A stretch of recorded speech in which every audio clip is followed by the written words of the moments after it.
And I thought it would be a great idea to actually get Jim and Derek together on this show to talk about what it is that their parties are doing in the landscape of Ontario politics and how they differ from each other. Because this is something I've been getting emails from Ontarians saying, like, I don't know which of these is supposed to be the party that I vote for. So I thought it would be good to have a friendly collegiate between the two. Derek Sloan of the Ontario Party accepted rather quickly.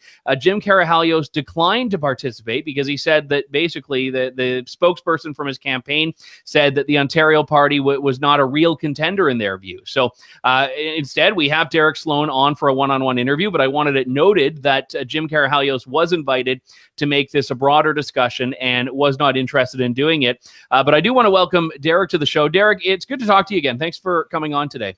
Yeah, glad to be here. Thanks, Andrew.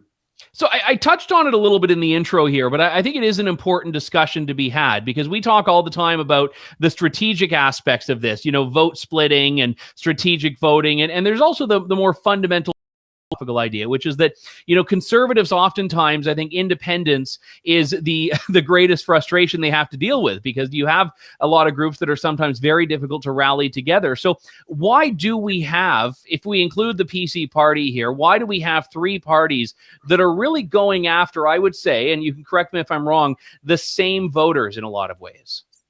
Yeah, well, I would say that, I think that there is more room than just sort of poaching off the Conservatives for votes. And I'll go into that a little bit later. But I think what we're seeing now is just dissatisfaction with Doug Ford.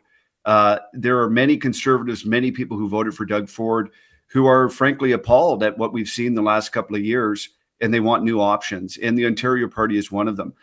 In terms of, succeeding as a new party, I think that your goal, of course, has to be more than just taking votes from the Conservatives. You have to be able to take votes from everybody. We also live in a country where, roughly half of the people vote, sometimes a little more, sometimes a little less.